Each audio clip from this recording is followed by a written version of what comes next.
환자분들이 그냥 유튜브라든지 이런 SNS 이런 부분들에서 많은 정보를 접하게 되는데, 쌍꺼풀 수술이 실패하지 않고 잘 되려 그러면, 안녕하세요, K엔젤 성형외과 원장 권영석입니다. 오늘은 우리가 어렵게 결심을 해서 쌍꺼풀 수술을 하게 되는데, 어떻게 해야지 이 첫 수술을 특별한 부작용이라든지 후회 없이 잘 성공할 수 있을지에 대한 팁을 알려드리도록 하겠습니다.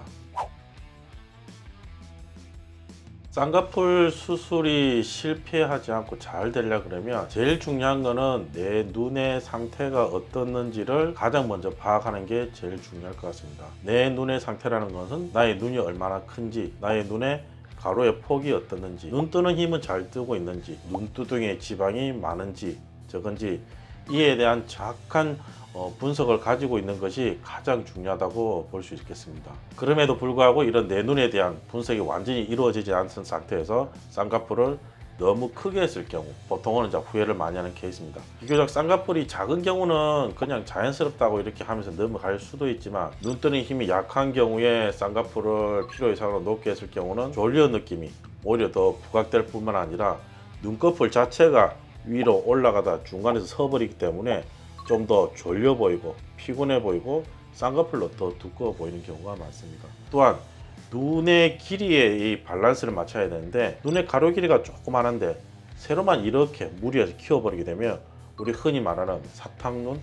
놀란 토끼눈 같은 그런 눈이 되기 때문에 가로 길이에 맞춰서 적당한 크기의 쌍꺼풀 두께를 맞추는 게 좋을 것 같고, 또한 내 피부의 두께가 어떠한가. 쌍꺼풀이란 건 결국 피부 두 장이 겹쳐져서 만드는 이미지이기 때문에, 눈꺼풀이 두꺼운 상태에서 이렇게 두 장이 겹쳐지는 이런 경우 쌍꺼풀을 크게 해버리게 되면 오히려 여기에 두께가 두둥한 것이 지방이 불룩한 것처럼 불룩한 느낌이 날 수 있습니다. 그렇기 때문에 내 눈에 맞게끔 적당한 크기의 쌍꺼풀을 찾는 것, 그게 일단 중요할 것 같습니다. 눈 뜨는 힘이 부족함에도 불구하고 눈매 교정을 충분히 못했을 때, 눈 뜨는 힘이란 거는 눈꺼풀을 위로 올려드리는 힘인데, 이 힘이 부족해 되면 검은 눈동자가 가려지면서 졸리기도 하지만 눈꺼풀이 깨끗하게 이렇게 올라가지 못하고 중간에 슬 서는 느낌이 들기 때문에 쌍꺼풀도 생각한 것보다 크고 이미지 자체도 그렇게 또렷하지는 않습니다. 그래서 눈매 교정에 대해서도 이제 충분히 고민해 봐야 될 것 같고, 그리고 이제 쌍꺼풀을 하면서 우리가 많은 트임을 같이 병행해서 하는데,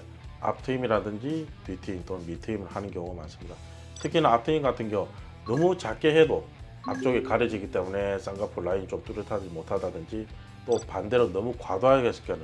점막에 노출이 너무 많이 된다든지, 앞트임 간에서도 어떻게 할지 너무 과하지 않게 이렇게 하는 게 중요한 것 같고, 또 하나는 이제 수술 후 관리에 있어서 나쁜 습관이라든지 또는 노력해야 될 부분이 있습니다. 쌍꺼풀이라는 건 어쨌든 눈 뜨는 근육과 이 피부를 붙여주는, 유착을 시켜주는 수술인데, 만약에 습관적으로 이렇게 눈썹을 이렇게 많이 쓰는 습관을 고치지 못하면 그러면 계속해서 이 눈 뜨는 근육과 이 피부 자체를 벌리는 이러한 힘이 계속 가해지다 보면 이 두 조직이 붙지 못하고 떨어지게 돼요. 그렇게 되면 결국 풀리는 그런 영향이 생기게 돼요. 또한 눈을 비비는 것 자체도 수술하고 이제 2달까지는 조금 자제해 주셔야 되는데, 마찬가지로 두 조직이 붙은 상태에서 자꾸 비비게 되면 이렇게 움직이면서 붙은 조직이 떨어질 확률이 높기 때문에 습관적으로 조금은 고쳐야 할 부분도 있을 것 같습니다. 또 여기서 이제 우리가 또 고민해야 될 거는 골격적으로 비대칭인 부분, 눈뼈 자체가 좌우 크기가 틀리다든지 또는 가로의 길이가 다르다든지, 눈뼈의 높이가 다르다든지, 또는 이 돌출의 정도가 달라서 눈의 크기가 다른 경우는 억지로 맞추려 하다 보면 오히려 그게 대칭을 맞추는 게 아니고 밸런스를 깨지는 그런 모양으로 가기 때문에, 골격적인 부분에서 오는 비대칭은 우리 어느 정도는 또 감안해야 된다는 부분을 이제 꼭 명심해야 될 것 같습니다. 만족할 만한 쌍꺼풀을 얻기 위해서는 앞에도 설명드린 것처럼 내 눈에 대한 정확한 분석이 가장 중요한 것 같습니다. 내가 원하는 게 아니고 내 눈이